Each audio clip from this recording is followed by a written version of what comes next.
The agony of death after the agony of life. A peculiarity of this species of war is that the attack of the barricades is almost always made from the front, and that the assailants generally abstain from turning the position, either because they fear ambushes, or because they are afraid of getting entangled in the tortuous streets. The insurgents' whole attention had been directed, therefore, to the grand barricade, which was, evidently, the spot always menaced, and there the struggle would infallibly recommence. But Marius thought of the little barricade, and went thither. It was deserted and guarded only by the fire pot which trembled between the paving stones. Moreover, the Mondétour alley, and the branches of the Rue de la Petite Truanderie and the Rue du Cygne were profoundly calm. As Marius was withdrawing, after concluding his inspection, he heard his name pronounced feebly in the darkness. "Monsieur Marius!" He started, for he recognized the voice which had called to him 2 hours before through the gate in the Rue Plumet. Only, the voice now seemed to be nothing more than a breath. He looked about him, but saw no one. Marius thought he had been mistaken, that it was an illusion added by his mind to the extraordinary realities which were clashing around him. He advanced a step, in order to quit the distant recess where the barricade lay. "Monsieur Marius!" repeated the voice. This time he could not doubt that he had heard it distinctly. He looked and saw nothing. "At your feet," said the voice. He bent down, and saw in the darkness a form which was dragging itself towards him. It was crawling along the pavement. It was this that had spoken to him. The fire pot allowed him to distinguish a blouse, torn trousers of coarse velvet, bare feet, and something which resembled a pool of blood. Marius indistinctly made out a pale head which was lifted towards him and which was saying to him, "You do not recognize me?" "No." "Éponine." Marius bent hastily down. It was, in fact, that unhappy child. She was dressed in men's clothes. "How come you here? What are you doing here?" "I am dying," said she. There are words and incidents which arouse dejected beings. Marius cried out with a start. "You are wounded. Wait, I will carry you into the room. They will attend to you there." "Is it serious? How must I take hold of you in order not to hurt you? Where do you suffer? Help! My God! But why did you come hither?" And he tried to pass his arm under her, in order to raise her. She uttered a feeble cry. "Have I hurt you?" asked Marius. "A little. But I only touched your hand."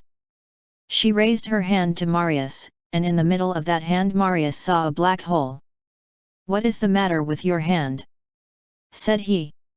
"It is pierced." "Pierced?" "Yes." "What with?" "A bullet." "How? Did you see a gun aimed at you?" "Yes, and a hand stopping it." "It was mine." Marius was seized with a shudder. "What madness! Poor child! But so much the better, if that is all. It is nothing, let me carry you to a bed. They will dress your wound. One does not die of a pierced hand." She murmured. "The bullet traversed my hand, but it came out through my back. It is useless to remove me from this spot. I will tell you how you can care for me better than any surgeon. Sit down near me on this stone." He obeyed. She laid her head on Marius' knees, and, without looking at him, she said, "Oh! How good this is! How comfortable this is! There! I no longer suffer." She remained silent for a moment, then she turned her face with an effort, and looked at Marius. "Do you know what, Monsieur Marius? It puzzled me because you entered that garden. It was stupid, because it was I who showed you that house. And then, I ought to have said to myself that a young man like you—" She paused, and overstepping the somber transitions that undoubtedly existed in her mind, she resumed with a hair-trending smile. "You thought me ugly, didn't you?" She continued. "You see, you are lost. Now, no one can get out of the barricade. It was I who led you here, by the way. You are going to die, I count upon that. And yet, when I saw them taking aim at you, I put my hand on the muzzle of the gun. How queer it is! But it was because I wanted to die before you. When I received that bullet, I dragged myself here, no one saw me, no one picked me up, I was waiting for you, I said. So he is not coming. Oh, if you only knew. I bit my blouse, I suffered so. Now I am well. Do you remember the day I entered your chamber and when I looked at myself in your mirror, and the day when I came to you on the boulevard near the washerwomen? How the birds sang! That was a long time ago.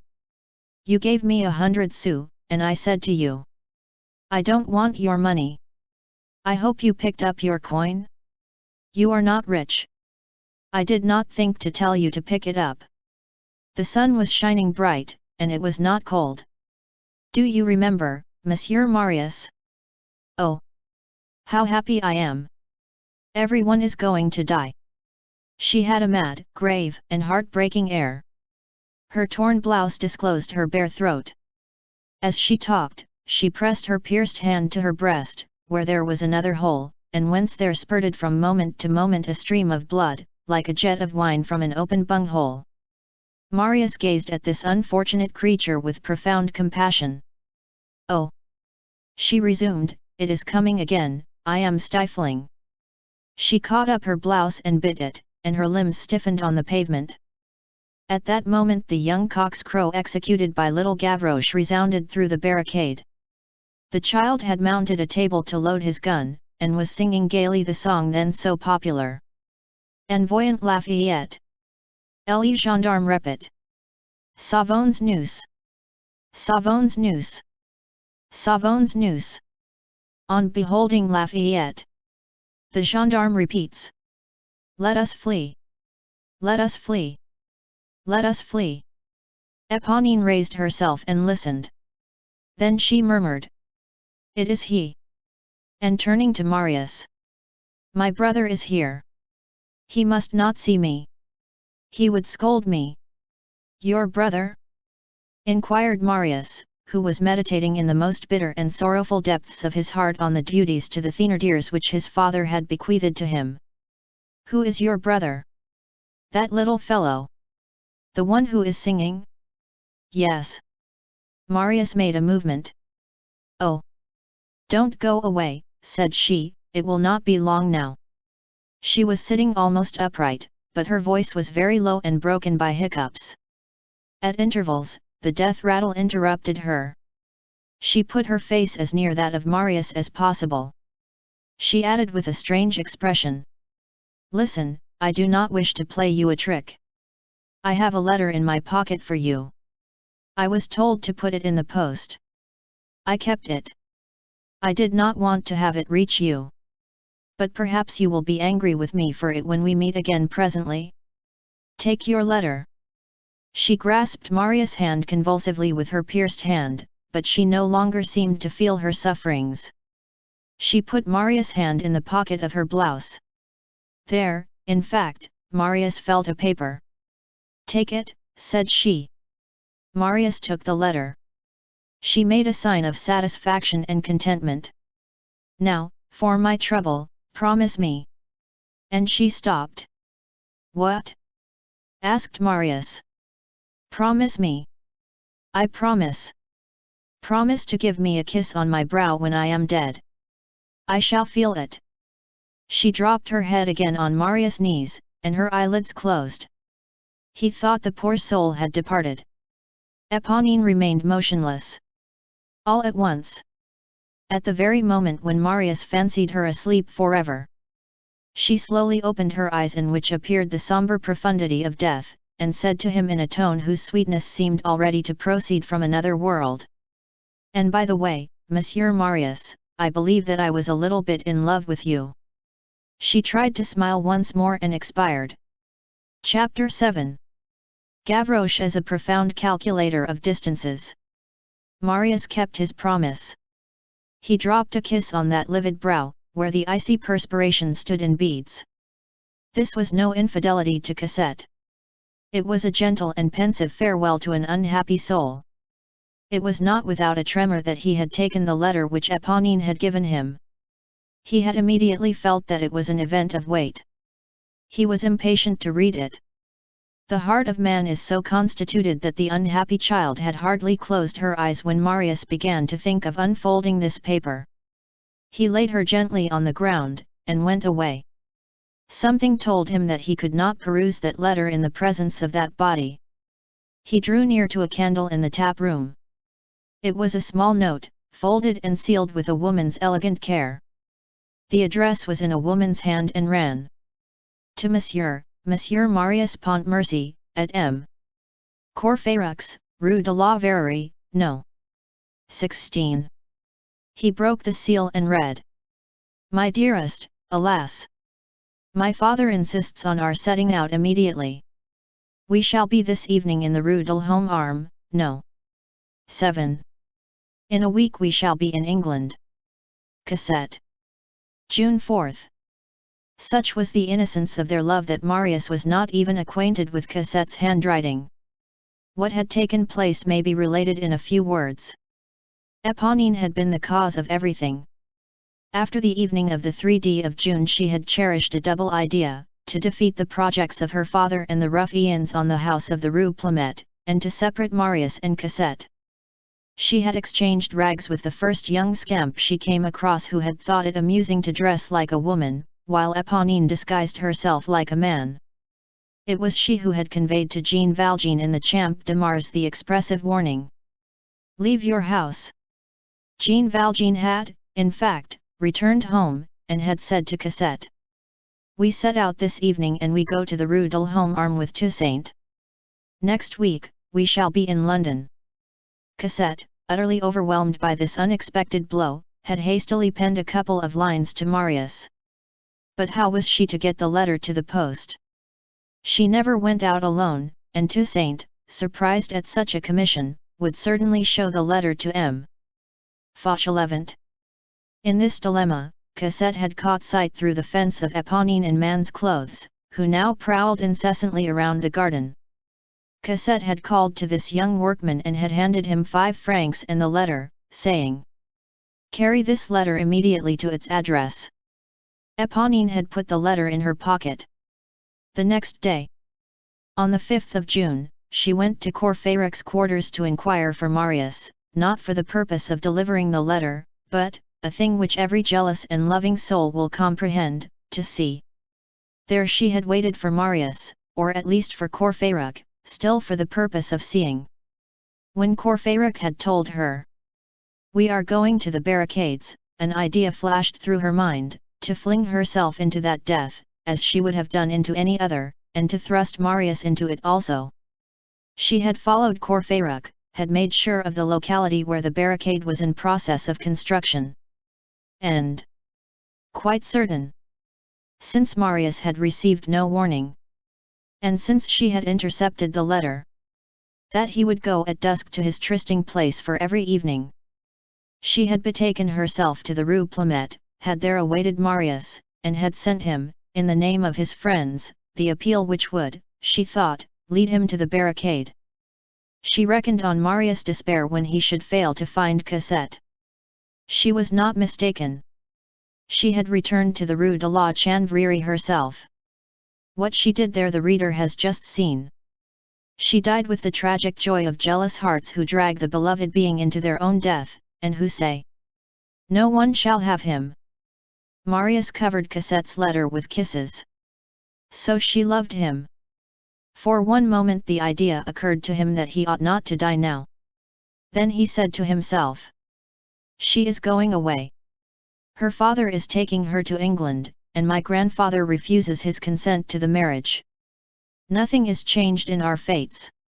Dreamers like Marius are subject to supreme attacks of dejection, and desperate resolves are the result. The fatigue of living is insupportable. Death is sooner over with. Then he reflected that he had still 2 duties to fulfill. To inform Cosette of his death and send her a final farewell, and to save from the impending catastrophe which was in preparation, that poor child, Éponine's brother and Thénardier's son. He had a pocket-book about him. the same one which had contained the notebook in which he had inscribed so many thoughts of love for Cosette. He tore out a leaf and wrote on it a few lines in pencil. Our marriage was impossible. I asked my grandfather, he refused. I have no fortune, neither hast thou. I hastened to thee, thou wert no longer there. Thou knowest the promise that I gave thee, I shall keep it. I die. I love thee. When thou readest this, my soul will be near thee, and thou wilt smile. Having nothing wherewith to seal this letter, he contented himself with folding the paper in four, and added the address. To Mademoiselle Cosette Fauchelevent, at M. Fauchelevent's, Rue de l'Homme Arme, No. 7. Having folded the letter, he stood in thought for a moment, drew out his pocket-book again, opened it, and wrote, with the same pencil, these 4 lines on the first page. My name is Marius Pontmercy. Carry my body to my grandfather, M. Gilliner Mand, Rue de Fils du Calvaire, No. 6, in the Marais. He put his pocket-book back in his pocket, then he called Gavroche. The gamin, at the sound of Marius' voice, ran up to him with his merry and devoted air. Will you do something for me? Anything, said Gavroche. Good God! If it had not been for you, I should have been done for. Do you see this letter? Yes. Take it. Leave the barricade instantly. Gavroche began to scratch his ear uneasily. And tomorrow morning, you will deliver it at its address to Mademoiselle Cosette, at M. Fauchelevent's, Rue de l'Homme Arme, No. 7. The heroic child replied. Well, but... in the meanwhile the barricade will be taken, and I shall not be there. The barricade will not be attacked until daybreak, according to all appearances, and will not be taken before tomorrow noon. The fresh respite which the assailants were granting to the barricade had, in fact, been prolonged. It was one of those intermissions which frequently occur in nocturnal combats, which are always followed by an increase of rage. Well, said Gavroche, what if I were to go and carry your letter tomorrow? It will be too late. The barricade will probably be blockaded, all the streets will be guarded, and you will not be able to get out. Go at once. Gavroche could think of no reply to this, and stood there in indecision, scratching his ear sadly. All at once, he took the letter with one of those bird-like movements which were common with him. All right, said he. And he started off at a run through Mondétour Lane. An idea had occurred to Gavroche which had brought him to a decision, but he had not mentioned it for fear that Marius might offer some objection to it. This was the idea. It is barely midnight, the Rue de l'Homme Arme is not far off, I will go and deliver the letter at once, and I shall get back in time.